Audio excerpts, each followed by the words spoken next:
नमस्कार, मैं हूं विद्यासागर। स्वागत है आप सभी का न्यूज वन इंडिया में। बुलेटिन में सबसे पहले बात करेंगे यूपी के पूर्व सीएम अखिलेश यादव की। तो अब से कुछ ही देर बाद पहुंचेंगे मेरठ। आपको बता दें, सपा के राष्ट्रीय अध्यक्ष अखिलेश यादव अब से कुछ ही देर बाद पहुंचेंगे मेरठ। हस्तिनापुर के सिंहासन के लिए फिर से यूपी में जंग शुरू हो गया है। मेरठ की हस्तिनापुर विधानसभा के लिए सपा में उठापटक जारी है। आज अखिलेश यादव रैली की सफलता तय करेगी। हस्तिनापुर सीट का दावेदार आखिर कौन है? सपा नेता अतुल प्रधान योगेश वर्मा के लिए लॉबिंग कर रहे हैं। अखिलेश यादव की रैली की जिम्मेदारी अतुल प्रधान के ऊपर डाली गई है। हस्तिनापुर विधानसभा सीट की स्थिति एक अनार 100 बीमार वाली हो गई है। तो आपको बता दें कि हस्तिनापुर सीट के लिए आज अखिलेश यादव एक जनसभा को संबोधित करने के लिए पहुंच रहे हैं। अब से कुछ ही देर बाद मेरठ पहुंचेंगे अखिलेश यादव और इस जनसभा के बाद यह तय होगा कि आखिरकार हस्तिनापुर की सीट किसके खाते में जाएगी। तो थोड़ी देर में मेरठ पहुंचेंगे सपा अध्यक्ष अखिलेश यादव। एक बार आपको फिर से बता दें,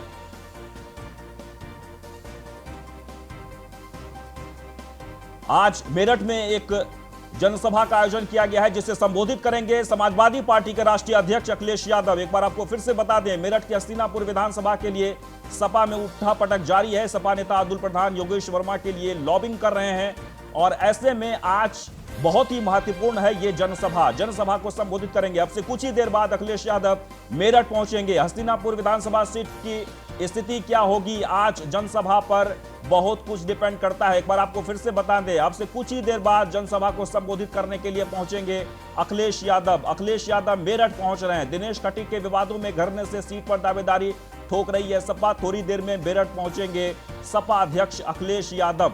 हस्तिनापुर के सिंहासन के लिए फिर से यूपी में जंग शुरू हो गया है और ऐसे में आज समाजवादी पार्टी के राष्ट्रीय अध्यक्ष अखिलेश यादव अब से कुछ ही देर बाद मेरठ पहुंचेंगे जनसभा को संबोधित करने। तो थोड़ी देर में मेरठ पहुंचेंगे सपा अध्यक्ष अखिलेश यादव। शहीद धन सिंह कोतवाल की प्रतिमा का अनावरण भी करेंगे। मवाना में एक जनसभा को संबोधित करेंगे अखिलेश यादव। आपको बता दें कि सपा अध्यक्ष की जनसभा को सफल बनाने में पूरी तरीके से सपाए जुटे हुए हैं। समाजवादी पार्टी की कार्यकर्ताओं की काफी संख्या में भीड़ है। भीड़ जुटाने के लिए सपा कार्यकर्ता पूरी ताकत झोंक दी है।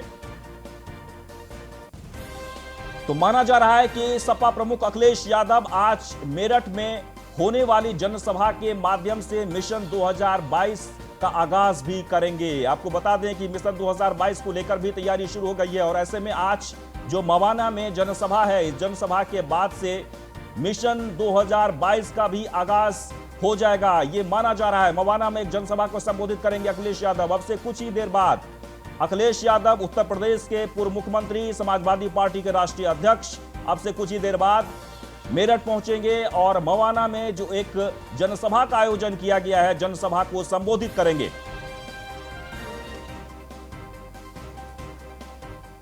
और इस बीच एक और बड़ी खबर, रायबरेली से पंचायत चुनाव के लिए नामांकन पत्र वितरण और जमा करने की जगह का शेड्यूल जारी कर दिया गया है। नामांकन पत्र वितरण और जमा करने की जगह शेड्यूल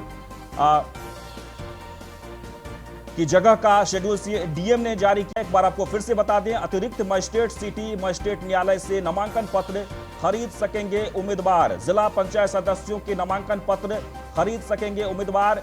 ग्राम पंचायत सदस्य, प्रधान और बीडीसी सदस्य के नामांकन पत्रों की ब्लॉक स्तर पर यानी कि उन्हें उपलब्धता की जाएगी। नामांकन पत्र वितरण और जमा करने की जगह का शेड्यूल डीएम ने जारी कर दिया है। यानी ये जो नामांकन पत्र है वो आपको कहां उपलब्ध होंगे, उसके लिए डीएम ने जारी कर दिए गए हैं कि कौन कौन सी वो जगह होगी जहां पर आपको ये पत्र दिए जाएंगे। जिला पंचायत सदस्यों जो भी चुनाव लड़ने के लिए उम्मीदवार होंगे वो नामांकन पत्र कहां खरीदेंगे, इसके लिए आज डीएम ने सर्कुलर जारी कर दिया गया है।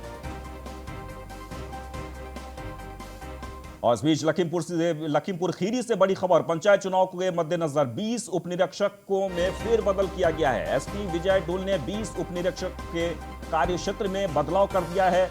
कई उपनिरीक्षक को चौकी से हटाकर पुलिस लाइन भेज दिया गया है। हनुमान प्रसाद को निरीक्षक अपराध थाना मैगलगंज भेजा गया। तो आपको बता दें कि उपनिरीक्षक शिव प्रकाश पांडे को ईसा नगर भेजा गया है। मनजीत सिंह तोमर को थाना सिंगाही भेजा गया है। रामतिलक वर्मा को थाना तिकोनिया में तैनात किया गया है। तो लखीमपुर खीरी से खबर आ रही है, जहां पर पंचायत चुनाव के मद्देनजर 20 उपनिरीक्षकों के कार्य में तब्दीली की गई है। एसपी विजय ढुल ने 20 उपनिरीक्षकों के कार्य बदले हैं, यानी तबादले किए गए हैं अलग अलग जगहों पर।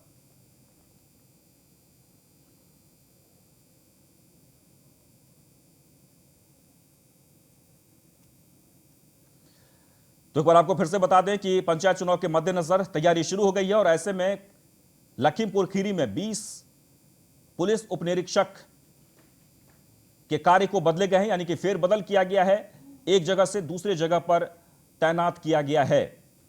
तो एसपी विजय ढुल ने 20 उपनिरीक्षकों का तबादला किया है। पंचायत चुनाव के मद्देनजर 20 उपनिरीक्षकों में फेरबदल किया गया है। एक बार आपको फिर से बता दें, हम अपने टेलीविजन स्क्रीन पर आपको दिखा रहे हैं उन सभी लोगों की लिस्ट जिनके हस्तांतरण किए गए, यानी कि एक जगह से दूसरे जगह पर उन्हें फेरबदल किया गया है। आगे बढ़ते हैं, बलिया से बड़ी खबर है, जहां पर बीजेपी नेता भूपेंद्र नाथ सिंह ने अपनी होर्डिंग पर रंगा सपा का रंग। होर्डिंग पर सीएम योगी के साथ बीजेपी नेताओं की लगाई है तस्वीरें। होर्डिंग पर लिखा 4 साल बेमिसाल योगी सरकार। सपा के पूर्व मंत्री नारद राय ने आपत्ति जताई है। सपा के बैनर से हटाए तस्वीरें, नहीं तो करेंगे कानूनी कार्रवाई, ये भी बात कही गई है। सपा के पूर्व मंत्री नारद राय ने आपत्ति जताई है। एक बार आपको फिर से बता दें कि सपा के बैनर से हटाएं तस्वीर, नहीं तो करेंगे कानूनी कार्रवाई, ये नारद राय ने ये बातें कही है। तो जिला पंचायत सदस्य के नाम टिकट मांग रहे थे बीजेपी नेता भूपेंद्र। तो बलिया से खबर आ रही है, जहां पर बीजेपी नेता भूपेंद्र नाथ सिंह ने अपनी होर्डिंग पर योगी, यानी कि 4 साल बेमिसाल योगी सरकार, ये लगाए हैं और इस बात को लेकर सपा के पूर्व मंत्री नारद राय ने आपत्ति जताई है। सपा के बैनर से हटाए तस्वीरें, नहीं तो करेंगे कानूनी कार्रवाई, नारद राय ने सीधे सीधे ये बात कही है। जिला पंचायत सदस्य के लिए टिकट मांग रहे थे बीजेपी नेता भूपेंद्र नाथ। तो बलिया से खबर है, बीजेपी नेता भूपेंद्र नाथ सिंह ने अपनी होर्डिंग पर योगी सरकार की उपलब्धि को लेकर उन्होंने बातें तो लिखी ही, लेकिन इसके अलावा समाजवादी पार्टी की सरकार को लेकर भी उन्होंने बातें कही है और इस बात को लेकर पूर्व मंत्री नारद राय ने आपत्ति जताई है। उन्होंने सीधे सीधे कहा है कि होर्डिंग से तस्वीरें हटाए, नहीं तो कानूनी कार्रवाई की जाएगी। देखिए, अभी आपने जो फुटेज दिखाया जिसमें समाजवादी पार्टी का झंडा लगा हुआ है और हिंदुस्तान के बेईमानों का फोटो लगा हुआ है। समाजवादी पार्टी के झंडे पर भारतीय जनता पार्टी के प्रचार करने वाले गुनाहगार हैं। भारतीय जनता पार्टी के पदाधिकारियों को इसका संज्ञान लेना चाहिए।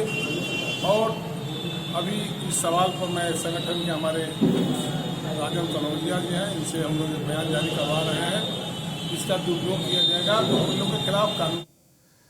आगे बढ़ते हैं, बात बुलंदशहर की करेंगे, जहां पर धर्मपाल के परिवार पर फायरिंग करने का मामला सामने आया है। शूटर के नजदीक पहुंची पुलिस। आपको बता दें कि एक बार फिर से कि बुलंदशहर से खबर है, जहां पर शूटरों के नजदीक पुलिस पहुंची। सूत्रों से ये जानकारी मिल रही है, अमित धनोरा पर जेल में साजिश रचने का आरोप है। तो बड़ी खबर बुलंदशहर से, जहां पर अलीगढ़ और हरियाणा से शूटर हायर किए थे, मतलब ये जो सूत्र के द्वारा ये खुलासा हुआ है। एसएसपी ने जल्द पूरी साजिश का खुलासा करने की बात कही है। फायरिंग में गनर सहित 4 लोग घायल हुए थे।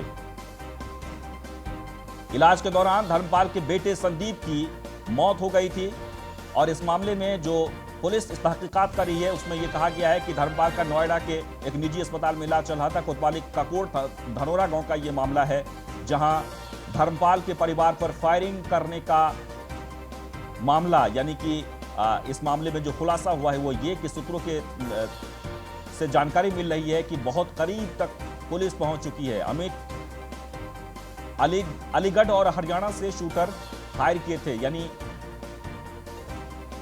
प्रशासन की तरफ से यह खुलासा किया गया है। देखिए, इस संबंध में बहुत स्पष्ट रूप से बताना है कि धर्मपाल, जिनको शस्त्र लाइसेंस दिया गया है, उनका भी एक आपराधिक इतिहास रहा है। उनके पिता कालीचरण, उनके दोनों भाई जगपाल और जगबीर, इनका भी एक लंबा आपराधिक इतिहास रहा जिसमें हत्याओं के कई मामले दर्ज हैं। तो इस तरह से इतने लंबे आपराधिक इतिहास वाले परिवार के व्यक्ति को सामान्य परिस्थितियों में शस्त्र लाइसेंस नहीं दिया जाता है। फिर भी इनकी विशिष्ट परिस्थितियों का आकलन करते हुए और इनके ऊपर जो खतरे थे उसका मूल्यांकन करते हुए जिलाधिकारी और मेरे स्तर से इन्हें शस्त्र लाइसेंस की संस्तुति की गई और शस्त्र लाइसेंस दिलाया गया। तो ये कहना पूरी तरह गलत है कि शस्त्र लाइसेंस देने में देरी की गई। जहाँ तक सुरक्षा का प्रश्न है, कालीचरण की हत्या 20 मई 2020 को हुई थी। तत्समय से ही 2 सशस्त्र आरक्षी इनके आवास पर लगातार चल रहे थे और इसके 10 दिन बाद पुलिस लाइन से 2 सशस्त्र गनर अतिरिक्त में दिए गए थे कार्बाइन के साथ, और वो काफ़ी दिनों तक इनके परिवार के साथ चलते रहे। बाद में सितंबर महीने में अभियुक्तों की गिरफ्तारी के बाद गनर 1 इनके परिवार को कर दिया गया था। तो 1 कार्बाइन के साथ सशस्त्र गनर इनके परिवार की सुरक्षा में 24 घंटे साथ रहता था। और कल की घटना में भी उस गनर की बड़ी महत्वपूर्ण भूमिका रही और घायल होने के बावजूद उसने फायर करके अपराधियों को भागने पर विवश किया। आगे बढ़ते हैं, मेरठ की बात करेंगे। पंचायत चुनाव के मद्देनजर 3 होटल पर छापेमारी की गई है। पुलिस ने वैशाली बस अड्डे के सामने बने होटल पर छापेमारी की है। होटल में अवैध रूप से शराब बेचने का काम किया जा रहा था। ग्राहक बनकर होटल पहुंचे थे एएसपी सूरज राय। तो होटल में नशे में धुत लोगों ने पुलिस के साथ बदसलूकी भी की है। एएसपी ने नशे में धुत लोगों को गिरफ्तार कर कार्रवाई करने की बात कही है। पुलिस ने 3 होटलों को सील कर दिया है। तो पंचायत चुनाव के मद्देनजर कई होटलों पर छापेमारी की गई है। 3 होटलों को सील किया है। आपको बता दें कि कस्टमर बनकर पहुंचे थे एएसपी और वहां पर ये पाया गया कि इस होटल में अवैध तरीके से शराब का कारोबार किया जाता है। पुलिस ने वैशाली बस अड्डे के सामने बने होटलों पर छापेमारी की। ये अवैध शराब के संबंध में अभियान चल रहा था। इसमें थाना सदर की पुलिस द्वारा वैशाली बस अड्डे के सामने सूचना थी कि इन होटल्स में अवैध शराब मिल रही है, इनके पास लाइसेंस भी नहीं है। तो यहाँ पे चेकिंग की गई। तो चेकिंग की गई तो लाभ महल, शेरे पंजाब और खालसा, इन तीनों होटल में शराब बिकती हुई पाई गई। तो इस संबंध में इन होटलों को सीज़ किया जा रहा है और संबंधित व्यक्तियों को गिरफ्तार किया गया है। और कल फील्ड यूनिट की टीम सुबह यहाँ की जांच करेगी और उसमें आगे विधिक कार्रवाई करी जाएगी। सर, वहीं कुछ युवकों ने पुलिस के साथ में अभद्रता की है, शराबियों ने अभद्रता की है। हाँ, कुछ युवक जो पहले से नशे में धुत थे, उन्होंने पुलिस के साथ बदतमीजी की है। उनके खिलाफ भी विधिक कार्रवाई करी जा रही है। सर, ये माने कि चुनाव के मद्देनजर रखते हुए चेकिंग। हाँ, ये पंचायत चुनाव के संबंध में ये अभियान। लखनऊ से खबर, जहां परिवहन निगम के अधिकारियों और कर्मचारियों की छुट्टियां रद्द कर दी गई है। होली के त्योहार को देखते हुए ये फैसला लिया गया है। आपको बता दें कि परिवहन निगम के अधिकारियों और कर्मचारियों की छुट्टियां रद्द कर दी गई है। परिवहन निगम के एमडी ने ये आदेश जारी किया है। विशेष परिस्थितियों में ही छुट्टी की जाएगी, यानी छुट्टी स्वीकार की जाएगी। होली में परिवहन निगम कराएगा कोविड के नियमों का पालन। बस में चालक और परिचालक यात्रियों को करेंगे जागरूक। 10 दिन निरंतर ड्यूटी करने पर रोडवेज कर्मियों को मिलेगी प्रोत्साहन राशि। तो लखनऊ से खबर है, जहां परिवहन निगम के एमडी ने जारी किया है ये आदेश। आपको बता दें कि परिवहन निगम के अधिकारियों और कर्मचारियों की छुट्टियां रद्द कर दी गई है। होली के त्योहार को देखते हुए यह फैसला लिया गया है। विशेष परिस्थितियों में ही छुट्टी की जाएगी। तो होली के अवसर पर किसी प्रकार की पार्टियां, कोविड को देखते हुए गृह विभाग ने ये कई निर्देश जारी किए। होली के अवसर पर होने वाली रेन डांस पार्टी व किसी भी तरह की नहीं होगी शराब पार्टी। लेकिन इससे पहले आपको बता दें कि लखनऊ से जो खबर है उसमें यह कि परिवहन निगम के एमडी ने यह आदेश जारी किया है और सीधे सीधे कहा है कि किसी भी अधिकारियों और कर्मचारियों को फिलहाल छुट्टी नहीं दी जाएगी। विशेष परिस्थितियों में ही छुट्टी स्वीकार की जाएगी। होली के त्योहार को देखते हुए यह फैसला लिया गया है और लगातार 10 दिनों तक बस में यानी सफर करने वाले लोगों को कोविड के बारे में जानकारी दी जाएगी। और आदित्य द्विवेदी जी जुड़ गए हैं इस वक्त हमारे साथ, ब्यूरो चीफ लखनऊ। आदित्य, हम आपसे जानना चाहेंगे कि वाकई में एक बड़ा फैसला है और होना भी चाहिए, क्योंकि पूरे हिंदुस्तान में एक बार फिर से कोरोना का कहर जारी है। ऐसे में क्या कुछ फैसला है? आदित्य द्विवेदी से हम बात करने की कोशिश करेंगे। एक बार आपको फिर से बता दें कि परिवहन निगम ने एक बड़ा फैसला लिया है। परिवहन निगम ने अधिकारियों और कर्मचारियों की छुट्टी रद्द कर दी गई है, यानी होली के मद्देनजर ये फैसला लिया गया है। कोविड के नियमों का पालन कराएगा परिवहन निगम के सभी कर्मचारियों के द्वारा। एक बार आपको फिर से बता दें कि कोविड जिस तरीके से एक बार फिर से पैर पसार रहा है, ऐसे में चिंता का विषय बन गया है और परिवहन निगम ने ऐसे में यह फैसला लिया कि क्यों न सभी अधिकारियों और कर्मचारियों की छुट्टियां रद्द कर दी जाए, क्योंकि पिछले 10 दिनों यानी कि 10 दिन लगातार लोगों को जागरूक किया जाएगा कोविड के प्रति कि आपको कैसे सावधानियां बरतनी है, कैसे सतर्क रहना है ताकि आप कोविड से बचें। तो होली में परिवहन निगम ने एक बड़ा फैसला लिया है। बसों में चालक और परिचालक यात्रियों को जागरूक करेंगे, यानी कोविड के खिलाफ, कोविड से आप कैसे बचें। 10 दिन निरंतर ड्यूटी करने पर रोडवेज कर्मियों को प्रोत्साहन राशि भी दी जाएगी। तो परिवहन निगम के एमडी ने ये आदेश जारी किया है। परिवहन निगम के अधिकारियों और कर्मचारियों की छुट्टियां रद्द कर दी गई है। लखनऊ से खबर है, होली के त्योहार को देखते हुए यह फैसला लिया गया है और 10 दिन तक लगातार अगर आप रोडवेज यानी कर्मचारियों के द्वारा जागरूक किया जाएगा। होली में परिवहन निगम कराएगा कोविड के नियमों का पालन और बसों में चालक और परिचालक यात्रियों को जागरूक करेंगे चालक और परिचालक। 10 दिन निरंतर ड्यूटी करने पर रोडवेज कर्मियों को प्रोत्साहन राशि दी जाएगी। और इस वक्त लखनऊ से बड़ी खबर आ रही है, होली के अवसर पर नहीं होगी किसी तरह की पार्टियां। कोविड को देखते हुए गृह विभाग ने यह निर्देश जारी किया है। होली के अवसर पर किसी तरह की पार्टियां नहीं होगी। आपको बता दें कि कोविड-19 को ध्यान में रखते हुए गृह विभाग ने यह निर्देश जारी किया है। होली को लेकर रेन डांस या शराब पार्टी पर प्रतिबंध लगा दिया गया है। गृह विभाग की तरफ से ये आदेश जारी किया गया है। बिना अनुमति नहीं होगा किसी प्रकार का कोई कार्यक्रम। यूपी गृह विभाग ने प्रदेश के सभी डीएम एसएसपी को निर्देश जारी कर दिए हैं। इस वक्त की बड़ी खबर लखनऊ से आ रही है। आपको बता दें कि कोविड के मद्देनजर इस बार होली को पूरी तरीके से बेरंग कर दिया जाएगा। यानी हालांकि इस शोर शराबे में कोविड के चारों तरफ से जिस तरह से पैर पसार रहा है, ऐसे में होली को लेकर जगह जगह पर भीड़ भी देखने को मिल रही है। मथुरा कहीं भी आप चले जाएं जहां पर होलियां बहुत धूमधाम से मनाई जाती है होली, लेकिन गृह विभाग ने सख्ती के तौर पर डीएम एसएसपी को यह निर्देश जारी कर दिया गया है कि किसी प्रकार के पार्टियां नहीं होगी। शराब पार्टी हो या रैन डांस, इस तरह की कोई भी पार्टियां या रैन डांस को आयोजन नहीं किया जाएगा कोविड के मद्देनजर। कोविड को देखते हुए गृह विभाग ने यह निर्देश जारी किया है। रेन डांस और शराब पार्टी पर गृह विभाग ने प्रतिबंध लगा दिया है। एक बार आपको फिर से बता दें, बिना अनुमति नहीं होगा किसी भी प्रकार का कोई सार्वजनिक कार्यक्रम, ये भी कहा गया है। यानी होली के मद्देनजर जिस तरीके से कार्यक्रम किए जाते हैं, ऐसे में गृह विभाग, यूपी गृह विभाग ने सभी डीएम एसएसपी को ये निर्देश दिया है पत्र लिखकर कि आप होली के मद्देनजर बिना किसी जानकारी के, बिना किसी अनुमति के कोई भी सामूहिक कार्यक्रम नहीं किया जाएगा। और उस कार्यक्रम में भी अगर आप कार्यक्रम करते भी हैं प्रशासन की जानकारी में, तो उसमें बहुत सारी चीजें ऐसी होगी जो आपको पालन करना ही पड़ेगा। यानी कोविड के मद्देनजर यह फैसला लिया गया है।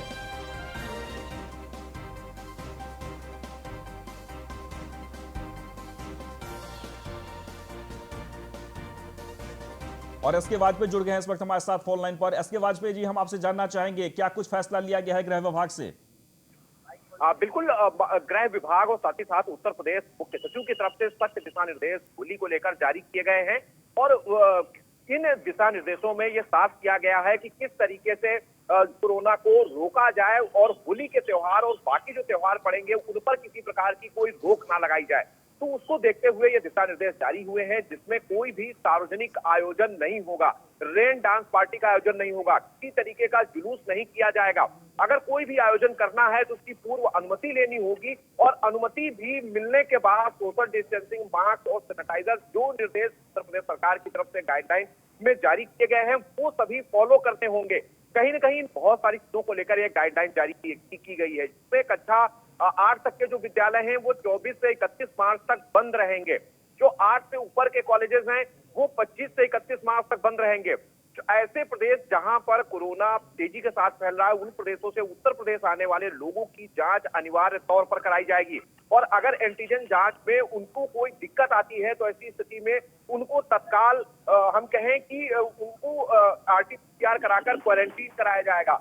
ये दिशा निर्देश मुख्य सचिव की तरफ से जारी किए हैं। और सबसे बड़ी बात यह है कि लॉकडाउन के दौरान हमने देखा है कि जो 60 साल से ऊपर के लोग थे या फिर जो 10 साल से छोटे बच्चे थे, ऐसे लोगों को बाहर निकलने की अनुमति नहीं थी। तो जो मुख्य सचिव के पास से ये गाइडलाइन जारी हुई है, उसमें भी ये कंडीशन लागू रहेगी। मतलब इस त्योहार के दौरान फिलहाल त्योहार पर रोक नहीं होगी, लेकिन 60 साल से जो ऊपर के लोग हैं और 10 साल से जो नीचे के बच्चे हैं, उनको बाहर निकलने की अनुमति ना दी जाए। उसकी गाइडलाइन सभी अधिकारियों को, जिसमें जिले के सभी जिलाधिकारी के अलावा कप्तान और साथ ही साथ में कमिश्नर को ये निर्देश मुख्य सचिव और गृह विभाग उत्तर प्रदेश की तरफ से जारी कर दिए गए हैं। जी निश्चित तौर पर बहुत बहुत शुक्रिया जानकारी के लिए। तो एक बार आपको फिर से बता दें कि गृह विभाग की तरफ से जो निर्देश दिए गए हैं उसमें यह कि रेन डांस और शराब पार्टी या सामूहिक कार्यक्रम आप बिना इजाजत के नहीं कर सकते, यानी कि पूरी तरीके से बैन कर दिया गया है। और इस वक्त वाराणसी से बड़ी खबर, जहां पर होली के अवसर पर गंगा घाट पर धारा 144 लागू होगी। गंगा घाट पर कपड़ा धोने नहाने और पर पाबंदी रहेगी। आपको बता दें कि होली के मद्देनजर जिस तरीके से गंगा घाट पर लोगों की भीड़ होती है, कपड़े धुले जाते हैं, रंग धुले जाते हैं, ऐसे में बढ़ते कोरोना संक्रमण को लेकर आदेश जारी किया गया है। और इसी के साथ इस बुलेटिन बस इतना ही, लेकिन आप बने रहें न्यूज़ 1 इंडिया के साथ।